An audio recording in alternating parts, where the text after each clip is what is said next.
Hi everyone, welcome you all on Law Vita here. This is Aradhya Gupta. Today in this lecture we are covering a topic of UP Revenue Code 2006. आज हम लोग इस lecture में एक बहुत ही important topic discuss करेंगे जो कि इस सब्जेक्ट से रिलेटेड एक इम्पॉर्टेंट क्वेश्चन है that what is ejectment. Ejectment क्या होता है और इसके क्या क्या प्रोविजंस हैं हमारे यूपी रेवेन्यू कोड के अंदर। ठीक है, तो सबसे पहले जानते हैं कि ये जो वर्ड है इजेक्टमेंट, इसका लिटरल मीनिंग क्या होता है। तो see the literal meaning of the word ejectment is the dispossession और the expulsion by the force of law.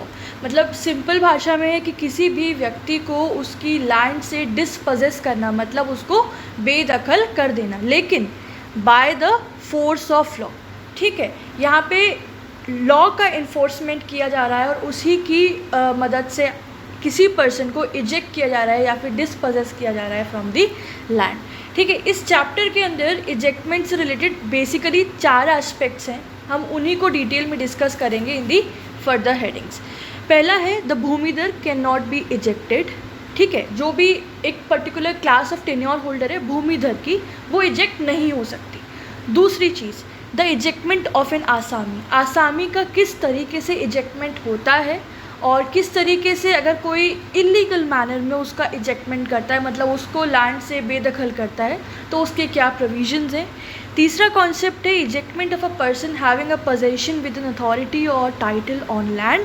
मतलब अगर किसी पर्सन के पास अथॉरिटी है और उसको वो पोजेस कर रहा है, उस पर्सन को किस तरीके से इजेक्ट किया जा सकता है as per section 134। And the last concept is the ejection of a trespasser from the land of gram panchayat. मतलब अगर किसी पर्सन को ग्राम पंचायत के थ्रू लैंड अक्वायर किया गया है और अगर कोई पर्सन उस लैंड में ट्रेसपास करता है, ट्रेसपास मतलब गलत तरीके से उसमें एंटर करता है, तो ऐसे पर्सन को कैसे लॉ के द्वारा इजेक्ट किया जा सकता है, मतलब बेदखल किया जा सकता है। ठीक है, अब हम इन्हीं चारों एस्पेक्ट्स को डिटेल में स्टडी करते हैं। सबसे पहला कॉन्सेप्ट है the bhumidhar can not be ejected. See bhumidhar 2 तरह के होते हैं, मैंने बताया था। पहला होता है भूमिधर विद ट्रांसफरेबल राइट और दूसरा होता है bhumidhar with the non transferable right. Transferable right मतलब वो भूमिधर, वो टेन्योर होल्डर जिसके पास प्रॉपर्टी को ट्रांसफ़र करने का एक्सक्लूसिव मतलब होलसम राइट होता है, जबकि नॉन ट्रांसफरेबल मतलब जिसके पास वो राइट नहीं है ट्रांसफ़र करने का of the property. So here what is written, the prior and the after the commencement of UP Revenue Code, it is clear that the Bhumidhar has been immuned. देखो words को पकड़ो, the Bhumidhar has been immuned from ejectment of his holding as declared by section 130। मतलब section 130 में ये clearly mention है कि एक भूमिधर completely immune है, मतलब कम्प्लीटली यहाँ पे मेंशन है कि वो इजेक्ट नहीं होगा फ्रॉम हिज होल्डिंग या from his particular property. It means that the भूमिधर cannot be ejected from his holding on any ground whatsoever। कोई भी रीज़न हो, no matter वो उस लैंड का यूज़ कर रहा है नहीं कर रहा है, वो उस लैंड के रेवेन्यू पे कर रहा है नहीं कर रहा है, whatsoever the reason is, पर उसको इजेक्ट नहीं किया जा सकता है। फॉर एग्जाम्पल यहाँ पे देखो 2 एग्जाम्पल्स दिए और बहुत अच्छे एग्जाम्पल हैं। पहला है कि if a भूमिधर either keeps his land vacant for the period of 10 or whatsoever 20 years, he cannot be ejected।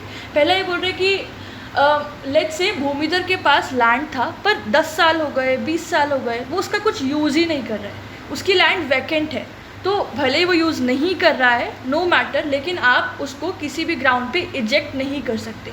और दूसरा एग्जाम्पल क्या कह रहे हैं, similarly if he fails to pay the land revenue to the state government. मतलब उसका duty था कि वो on the requisite time period वो स्टेट गवर्नमेंट को लैंड रेवेन्यू पे करे, और वो पे करने में अगर फेल हो रहा है, even that the reason is, तब भी उसको इजेक्ट नहीं किया जा सकता है। हाँ, अब ऑब्वियस सी बात है कि इस वजह से कि he is not paying the revenue to the government, कि गवर्नमेंट को लॉसेज होंगे, तो उसको तो हमें कवर अप करना है, तो वहाँ पे ये आपका ऑल्टरनेटिव है कि आप उस प्रॉपर्टी को, गवर्नमेंट जो है उस प्रॉपर्टी को क्या कर सकती है, सोल्ड कर सकती है, बेच सकती है, क्योंकि आफ्टर ऑल गवर्नमेंट को तो लैंड रेवेन्यू के अरियर्स चाहिए ना, तो गवर्नमेंट वहाँ पे उस प्रॉपर्टी को सेल कर सकती है, लेकिन भूमिधर को इजेक्ट नहीं कर सकती है।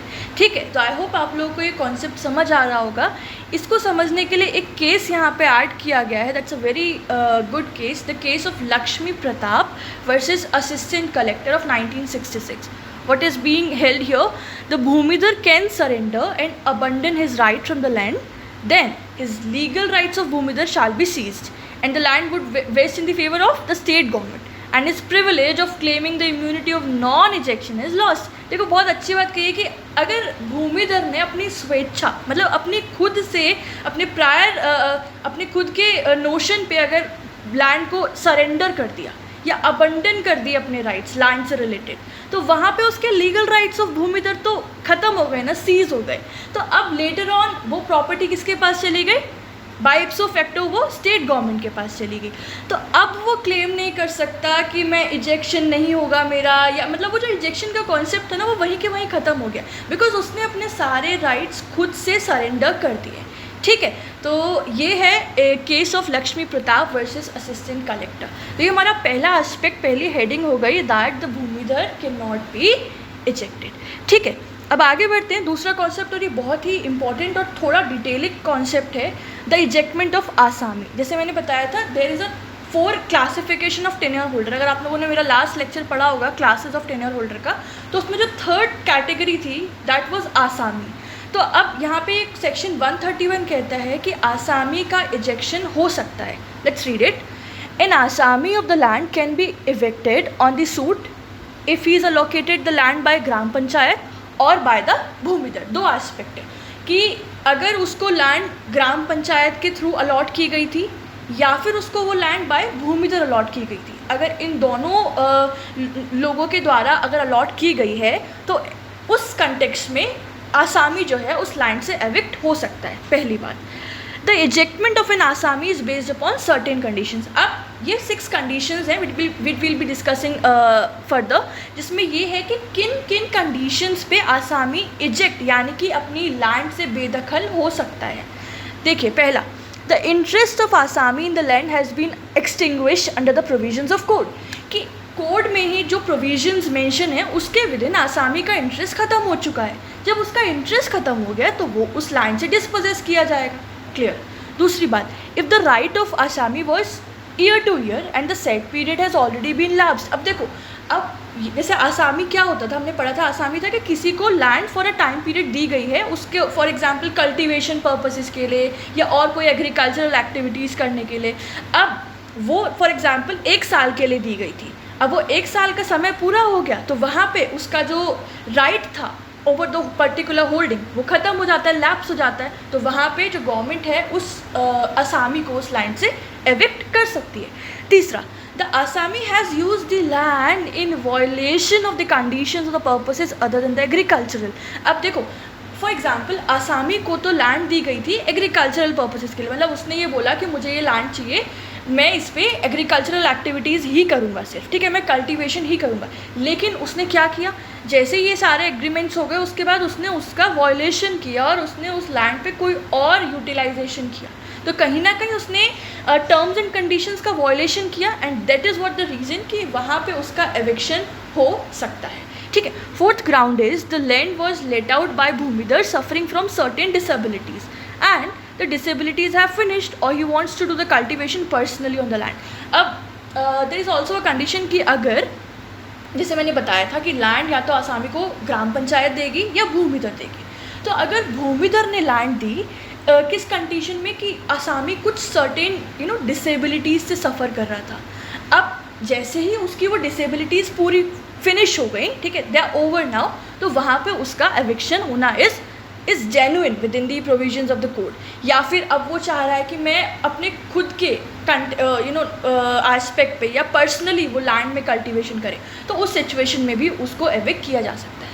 5th point, the asami was in arrears of rent for the period of more than a year and he has failed to pay the rent. अब देखो उसको किस कंडीशन पे रखा गया था कि वो लैंड रेवेन्यू पे करेगा, ठीक है। अब 30 डेज़ का नोटिस हो गया, 30 डेज़ का टाइम पीरियड चला गया, पर वो अभी तक रेंट पे नहीं कर रहा है, तो this is also one of the ground on the basis of which the ejectment of an Asami is possible within the provisions of the code. और last point क्या है? The Asami has executed the sale of land or its part without the authority under the law, violating the provisions of the code. कि उसने इस code के provisions का उल्लंघन करते हुए बिना किसी की अथॉरिटी लिए हुए उस लैंड को सेल कर दिया या उसके सेल का एग्जीक्यूशन किया. So on this ground as well वो एविक्ट हो सकता है. तो 6 कौन कौन से थे, जल्दी जल्दी से इसका एक्शन रिव्यू करो. पहला था कि उसने उसका इंटरेस्ट खुद से एक्सटिंग्विश हो गया विद इन द प्रोविजंस. दूसरा है वो एक पर्टिकुलर टाइम पीरियड के लिए उसको राइट दिया गया था और वो टाइम पीरियड लैप्स हो गया.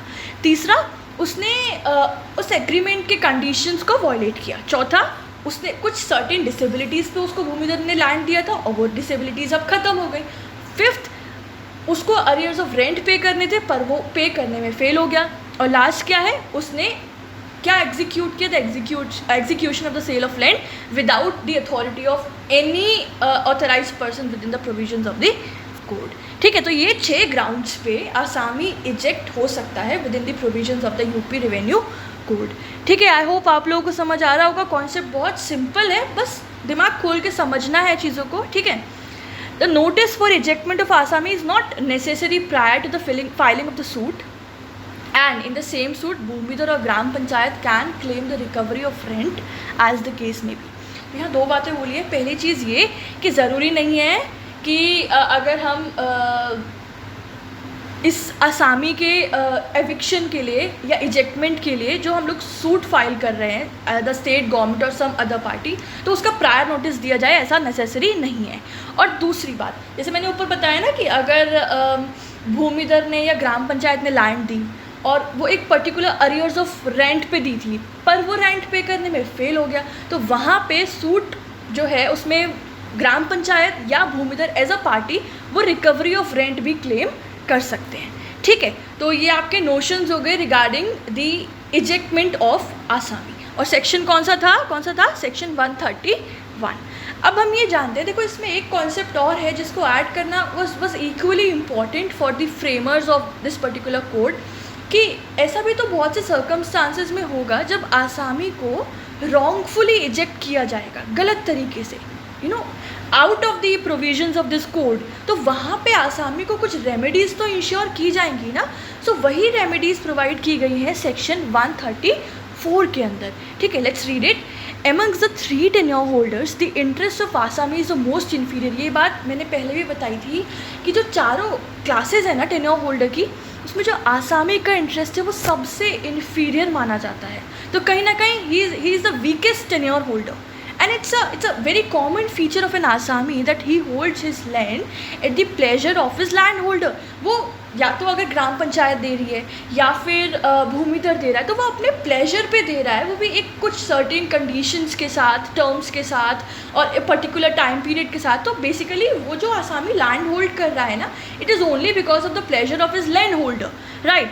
सो UP revenue code guarantees no asami shall be ejected. देखो बहुत ही इंपॉर्टेंट पॉइंट है that no asami shall be ejected from his holding except as provided in this code.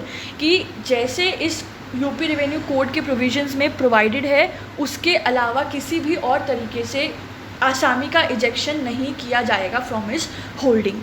Where an asami is ejected from his holding wrongfully he has remedies under 2 sections. 2 important sections हैं जिसके under आसामी को remedies provide की गई हैं, 134 and 137. 137 तो सिर्फ specifically आसामी को ही remedies ensure करता है in case of his wrongful ejection, और 134 सभी टेन्योर होल्डर्स के लिए है. It provide the remedies to all the tenure holders in case of their wrongful ejection. याद रखना ये चीज़. So as an asami he will get under 134 and the remedy which is not available to him under 137. मतलब generally तो वो 137 के अंदर 134 के अंदर क्लेम करेगा रेमेडीज़ अपनी, जो सारे टेन्योर होल्डर की तरह. और इन केस वहाँ पे वो फेल हो जाता है, मतलब उसको नहीं मिल पाती है राइट रेमेडीज़, तो फिर वो 137 के अंदर अपना जस्टिस इंश्योर करने का कोशिश करता है. मतलब वो अपनी रेमेडीज़ को क्लेम करता है with the right court, right. where an Assami is ejected from land other than in accordance with the provisions of law by his landholder or any person claiming as landholder and to have a right to eject him, or any person admitted or allowed to retain possession of land by such landholder may sue the person ejecting him or keeping out of possession. मतलब अगर कोई भी person, या तो कोई भी person हो सकता है जो आसामी को इजेक्ट करता है, बेदखल करता है लैंड में से, किस तरह से, apart from the provisions of law और apart from the provisions of this UP revenue code. तो चाहे लैंड होल्डर या फिर जो लैंड होल्डर की any person who is claiming as land holder, या फिर कोई भी और person who is retaining the possession of that particular land, वो सू कर सकता है to that person who is ejecting him from the और keeping him out of the possession of the land. ठीक है. The remedies which are available under section 137 to an asami. अच्छा, आप बात करते हैं कि 137 के अंदर रेमेडीज़ कौन कौन सी तरह की अवेलेबल है आसामी को. तो दो तरीके की रेमेडीज़ हैं. पहला है for the possession of land और दूसरा है for the compensation for the wrongful disposition. मतलब पहला है कि जो उसको डिस्पोजेस किया गया है फ्रॉम द लैंड, वो पोजेशन उसको इंश्योर कराया जाए, और दूसरा जो जिस तरीके से उसको रॉन्गफुली बेदखल किया गया है ना, तो उसके लिए उसको राइट कॉम्पनसेशन इंश्योर किया जाए. ये दो रेमेडीज़ प्रोवाइड की जाती हैं to an Asami for his wrongful ejection. If Asami sues for possession of land only, he shall not be entitled to institute a separate suit for compensation for the wrongful dispossession. देखो, ये बात है कि अगर आसामी ने suit file किया है सिर्फ और सिर्फ पोजेशन ऑफ लैंड क्लेम करने के लिए, फिर वहाँ पे वो डिसइंटाइटल हो जाएगा कि वो एक सेपरेट सूट फाइल कर रहा है later on for the compensation for wrongful disposition. नहीं, या तो वो दोनों ही चीज़ें क्लेम करे फॉर द पर्टिकुलर रेमेडीज़, लेकिन अगर उसने किसी एक रेमेडी के लिए सूट फाइल किया है, then he is not entitled to institute a separate suit for another remedy. Right. As the interest of the Asami in his holding is temporary, the landholder can file a suit to eject him on the expiry of the lease period. अब यहाँ पे एक important point बोल रहे हैं कि अगर देखो आसामी को जो इंटरेस्ट है वो टेम्पररी बेसिस पे दिया जाता है, ठीक है, उस होल्डिंग के विदिन. तो अगर वो लीज़ कंप्लीट हो जाती है और लीज़ कंप्लीट होने के बाद भी वो नहीं लीव कर रहा है, ठीक है, या वॉयलेशन कर रहा है लीज़ का, तो वहाँ पे land holder rightfully suit file कर सकता है उसको इजेक्ट करने के लिए. ठीक है. So it has been provided by section 137 that no decree for possession shall be passed where the plaintiff at the time of passing of decree is liable to ejectment as per the provisions of the code within the current agricultural year. मतलब कि जब आसामी ने suit file किया for claiming rightful remedy for possession of the land, और जब वो decree मतलब पास करने का टाइम आया कोर्ट, और तो वहाँ पे कोर्ट पोजेशन की डिक्री पास नहीं करेंगे जब डिक्री पासिंग का टाइम के दौरान प्लेंटिफ जो है लायबल है फॉर द इजेक्टमेंट, क्योंकि उसका लीज पीरियड कंप्लीट हो गया है. तो वहाँ पे फिर उसको पोजेशन ऑफ लैंड का रेमेडी इंश्योर नहीं किया जाएगा. ये बात 137 में खुद में क्लियर मेंशन है. ठीक है. The suit for the grant of injunction और compensation shall be instituted on behalf of gram panchayat और bhumidhar under section 133 in the court of SDO, that is the sub divisional officer. मतलब चाहे इंजंक्शन का सूट फाइल करना for the grant of injunction या फिर compensation लेने के लिए, तो वो इंस्टीट्यूट किया जाएगा on behalf of gram panchayat या फिर भूमिदर. और 133 में बताया है किसकी कोर्ट में, इन द कोर्ट ऑफ सब divisional officer. The Asami has to establish his case through the evidence indicating that his legal right has been illegally curtailed by the landowner or the ग्राम पंचायत. और आसामी को ये चीज़ प्रूव करनी होगी through the evidences कि उसके legal right गलत तरीके से इलीगली कर्टेल हुए हैं बाय द लैंड ओनर या फिर बाय द ग्राम पंचायत. अगर उसको अपनी राइट रेमेडीज़ इंश्योर करानी है या फिर अपना फेवर में जजमेंट अगर इंश्योर कराना है तो. ठीक है ना. तो गाइज़ ये हो गया second concept of ejectment of आसामी. एक डिटेलिंग कॉन्सेप्ट था पर बहुत सारी इंपॉर्टेंट बातें हैं. हर एक लाइन में एक इम्पॉर्टेंट पॉइंट है. ठीक है. तो आप लोग इसको ध्यान से समझिएगा, समझ में आएगा, बिल्कुल आएगा. बस एक लास्ट टॉपिक रह गया है इस इजेक्टमेंट से रिलेटेड. 136 सेक्शन डील करता है ejectment of trespasser from the gram panchayat land. What does it say? Section 136 prescribes the procedure to eject the trespasser from the land of Gram Panchayat either suo motu, means either on his own motion, on the basis of order passed by SDO, or on the application of a Gram Panchayat or local body that the trespasser can be evicted. तो यहाँ पे procedure है कि अगर कोई भी land ग्राम पंचायत की है ठीक है। तो वहाँ पे अगर कोई भी पर्सन ट्रेसपास करता है, ट्रेसपास मतलब कि गलत तरीके से एंटर करता है, ऑक्यूपाई करता है लैंड को, तो उस सिचुएशन में ग्राम पंचायत या तो खुद के मोशन में मतलब सुओ मोटो एक्शन ले सकते हैं through the orders which are pass by sub divisional officers, या फिर on the application of gram panchayat और लोकल बॉडी उस ट्रेसपासर को एविक्ट किया जा सकता है, ठीक है। हाउएवर नो सच आसामी और trespasser shall be evicted from the land without affording an opportunity of hearing the by the claimant, ठीक है। तो मतलब जो एक बहुत फेमस प्रिंसिपल है, audi alteram partem, let the other party be heard, तो वही यहाँ पे अप्लाई होगा कि आप किसी भी ट्रेसपासर को या आसामी को तब तक एविक्ट नहीं कर सकते जब तक आप उस पर्सन को हियरिंग का, उसको एक अपॉर्चुनिटी नहीं देते उसको अपनी बात रखने का, ठीक है। तो एक अपॉर्चुनिटी दिया जाएगा कि वो अपनी बात रखे कोर्ट के सामने।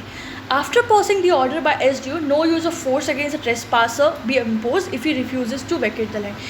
ये बात एक कहते हैं ना कि ह्यूमन कॉन्सेप्ट से यहाँ पे ऐड ऑन की गई है, ह्यूमन राइट्स वैल्यू को कंसिडर करते हुए कि मान लीजिए सब डिविजनल ऑफिसर ने ऑर्डर पास किया कि ये ट्रेसपासर को एविक्ट करना है बिकॉज उसने रॉन्गफुली ट्रेसपास किया है ग्राम पंचायत के लैंड से, और वो मना कर देता है, he refuse to vacate the land. उस सिचुएशन में भी किसी भी तरीके का फिजिकल फोर्स नहीं यूज़ किया जाएगा अगेंस्ट द ट्रेसपासर।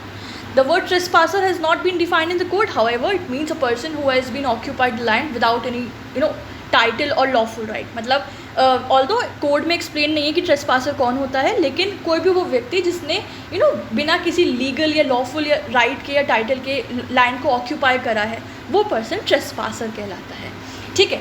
तो वीडियो बस बिल्कुल लेक्चर ओवर होने वाला है। लास्ट केस है हमारे पास यो श्रीमती मैना वर्सेस डायरेक्टर कंसोलिडेशन 1989। तो ये एक अच्छा केस है। इसमें बोला कि A dies leaving his widow W and daughter D. तो ए की मृत्यु हो जाती है और उसके पीछे उसकी वाइफ डब्ल्यू रह जाती है और उसकी एक डॉटर है D. On as death W takes the possession thereof. जब ए की डेथ हो गई तो उसकी प्रॉपर्टी या जो उसकी लैंड थी वो डब्ल्यू के पोजेशन में आ गई, मतलब उसकी वाइफ के पोजेशन में आ गई। This taking is in accordance with the provisions of law because she is a preferential heir under section 108 of the code। तो बिल्कुल rightfully, मतलब as per the provisions, बिल्कुल सही लीगल मैनर में उसके पास प्रॉपर्टी आई है, क्योंकि हस्बैंड के पास जो राइट प्रेफरेंशियल हेयर है, ठीक है, वो कौन है, वो उसकी वाइफ है, विडो है। Later on W remarried and retain the possession of the land. अब क्या हुआ, कुछ समय के बाद डब्ल्यू ने, मतलब जो उसकी विडो थी, उसने दूसरी शादी कर ली, उसने रीमैरिज कर लिया, तो और वहाँ पे उसने उस लैंड को फिर से रिटेन किया, उसका possession. As W loses her right to retain the land, her retaining the possession of land is not in accordance with the provisions of law and now she becomes a trespasser from the date of remarriage. लेकिन अब जो शादी के बाद, मतलब जो उसने दूसरी शादी कर ली, उसके बाद जब उसने अपने पहले वाले हस्बैंड की लैंड की को रिटेन करने की कोशिश की, उसने पोजेशन को, वो as per the provisions of law नहीं था, और from the very date of remarriage वो बन गई, क्या बन गई, she has become a trespasser to the land of A. तो यहाँ से आई थिंक आपको समझ में आया होगा ट्रेसपासर का कॉन्सेप्ट क्या है इन कंटेक्स्ट ऑफ इजेक्टमेंट। और क्योंकि वो यहाँ पे ट्रेसपासर है, इसीलिए यहाँ पे as per the provisions of UP revenue code उसको इजेक्ट किया जा सकता है, ठीक है। तो गाइज़ ये हो गया पूरा इजेक्टमेंट का concept. I have tried my level every best कि आप लोगों को हर एस्पेक्ट से ये कॉन्सेप्ट समझ में आ जाए। We have quoted all the relevant cases, all the relevant provisions. तो कोई भी डाउट हो तो comment section is always there, वहाँ पे आप अपने सारे डाउट्स पूछना, ठीक है। I am right away here to answer them. Plus video कैसा लगा ये भी मुझे कमेंट सेक्शन में ज़रूर बताना, ठीक है। और वीडियो पसंद आए तो लाइक ज़रूर करिएगा। और इस लेक्चर के या किसी भी और सब्जेक्ट के नोट्स PDF के लिए you can either contact on our email ID और ऑन आवर इंस्टाग्राम पेज। दोनों के ही लिंक्स डिस्क्रिप्शन बॉक्स में अवेलेबल हैं, right. So this was it everyone, take care of yourself and all the best to everyone whosoever is having the exam tomorrow or day after to that. So keep studying, have a good day. I'll meet you back with another lecture very soon. Have a good day. Bye bye.